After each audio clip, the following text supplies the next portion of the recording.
A proposed design of a cantilever retaining wall is shown in figure below. The unit weight of the concrete is 24 kN per cubic meter, N 1991-1-1:2002, and the soil has weight density 18 kN per cubic meter. The soil peak strength parameters are angle of shear resistance, phi, equals 38 degrees, C equals 0. The retained soil carries a uniform surcharge of intensity 10 kilopascals. Ignore any passive resistance from the soil in front of the wall. Check the safety of the proposed design against the GEO, Design Approach 1, limit state of overturning and sliding according to Eurocode 7. Solution. Take unit weight of concrete to be 24 kN per cubic meter. Sin of angle of shear resistance is equals to 38 degrees. Facto or active pressure equals 1 minus sin of angle of shear resistance divided by 1 plus sin of angle of shear resistance. Active pressure equals 0.5 multiplied by the factor of active pressure multiplied by soil unit weight, 18 kN per cubic meter, multiplied by the square of the retained height, which is equals to 5 meters. Surcharge pressure equals active pressure multiplied by surcharge load multiplied by retained height. Remember, active earth pressure has triangular force diagram as shown in figure above and thus acts at a distance of retained height divided by 3. On the other hand, surcharge pressure has a rectangular diagram and thus acts at a distance of retained height, h divided by 2. Overturning moment is given by summation of moment due to active earth pressure and moment due to surcharge pressure about the toe of the retaining wall. Overturning moment will be equal to 53.55 multiplied by 5 over multiplied by 11.9 multiplied by 5 over 2. Let's find out the stabilizing moments acting due to base weight, soil weight, and stem weight about the toe of the retaining wall.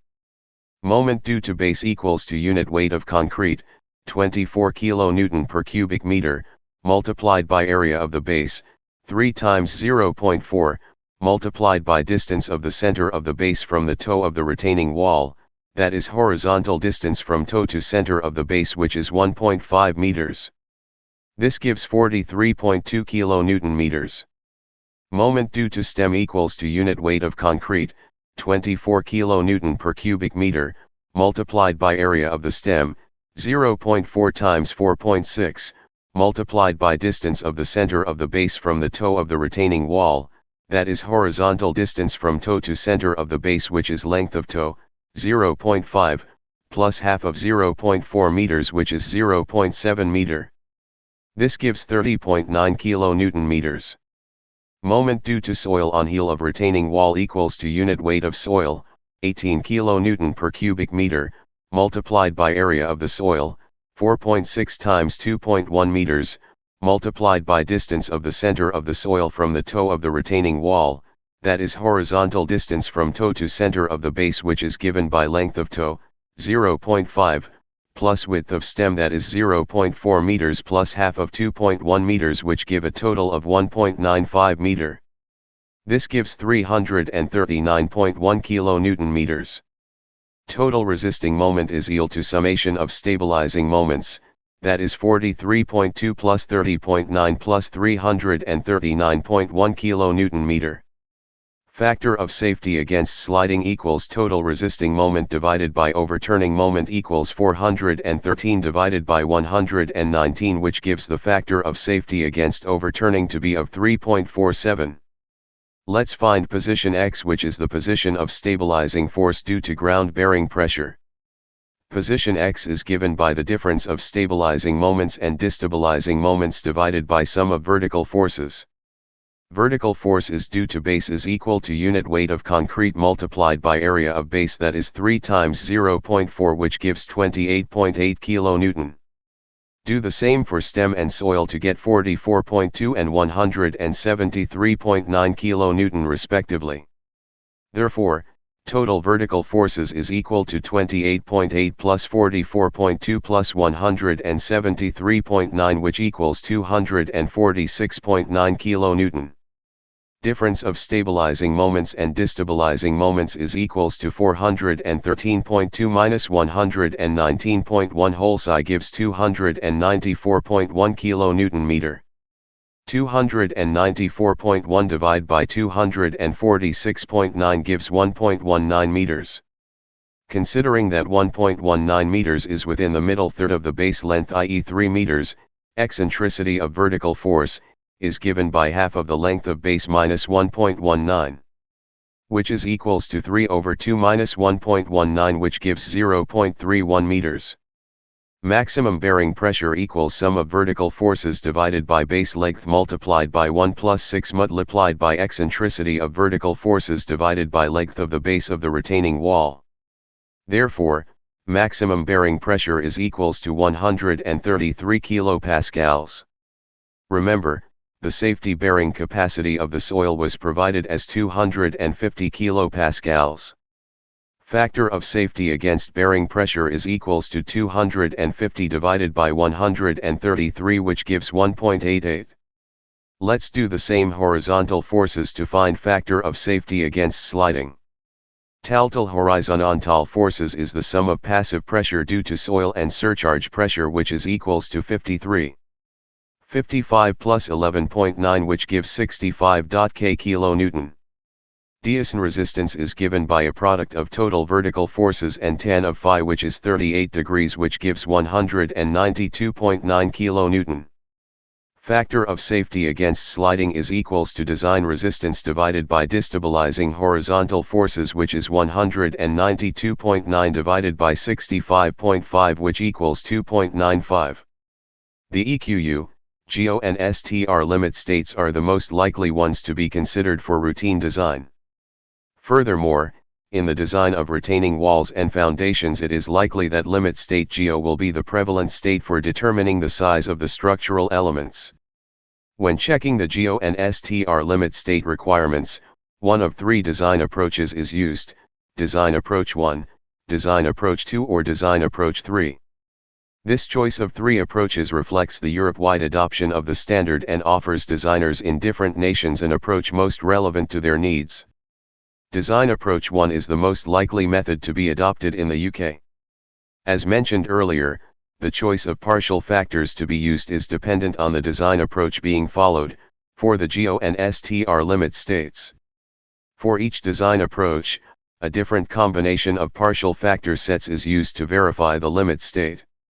For Design Approach 1, for retaining walls and shallow footings, two combinations are available, and the designer would normally check the limit state using each combination, except on occasions where it is obvious that one combination will govern the design. The combination of partial factor sets is different for pile foundations. Design Approach 1, using Table 1. Combination 1, A1 plus M1 plus R1. Combination 2, A2 plus M2 plus R1. In BSN 1997-1 UKNA, 2.4.7.3.4.1, 1, p. The particular design approach to be used for STR and GEO limit states. Use Design Approach 1 only. The set of actions, denoted by A, material properties, denoted by M, and ground resistance, denoted by R, for each design approach are given in Table 1. Also given in the table are the partial factors for the EQU limit state. From Table 1, EQU limit state, i.e. overturning. Permanent unfavorable action has a factor of 1.1, while permanent favorable action has a factor of 0.9, variable unfavorable action has a factor of 1.5, and coefficient of shear resistance is 1.1. Design material properties. Let's find the design angle of shear resistance. Design angle of shear resistance should be equal to inverse of tan into bracket, tan angle of shear resistance divided by coefficient of shear resistance, or tan 38 divided by 1.1 to get design angle of shear resistance is 35 degrees. Substitute into the equation FO active earth pressure to get design active earth pressure is equal to 1 minus sin 35 divided by 1 plus sin 35, which equals to 0.271. Design actions. The weight of wall is a permanent favorable action. Design action due to stem is given by area multiplied by unit weight of concrete multiplied by permanent stabilizing actions from Table 1, which equals a product of 0.4 by 4.6 by 24 by 0.9, which gives 39.7 knots. Doing the same for base, you get 0.4 times 3 times 24 times 0.9 and 2.1 times 4.6 times 18 times 0.9 for soil to get 25.9 kN and 156.56 kN respectively. The thrust from the active earth pressure is a permanent unfavorable action. Find the design active earth press, shear and surcharge pressure using factors from EQU Table 1. Design active pressure equals 0.5 multiplied by the design factor of active pressure multiplied by soil unit weight, 18 kN per cubic meter, multiplied by the square of the retained height, which is equals to 5 meters, multiplied by factor of permanent unfavorable action from Table 1, which is 1.1. Thus design active pressure is equal to 0.5 times 0.271 times 18 times 5 squared times 1.1, which equals 67 kN. Design surcharge pressure equals design factor for active pressure multiplied by surcharge load multiplied by retained height multiplied by factor of permanent unfavorable action from Table 1, which is 1.1. You get design surcharge pressure equals 20 kN. Let's find design moments for both stabilizing forces and destabilizing forces. Destabilizing moment is given by 67 multiplied by a third of 5 meter plus 20 multiplied by a half of 5 meters, which is moment due to soil pressure and surcharge load respectively, summing to 162 kN. Stabilizing moment is equal to 39.7 times 0.7 plus 25.9 times 1.5 plus 156.5 times 1.95, which equals 371.8 kN. We can conclude that the EQU limit state requirement is satisfied since the sum of the destabilizing moments is less than the sum of the stabilizing moments. Overturning design is equals to 371.8 divided by 162, which equals 2.3.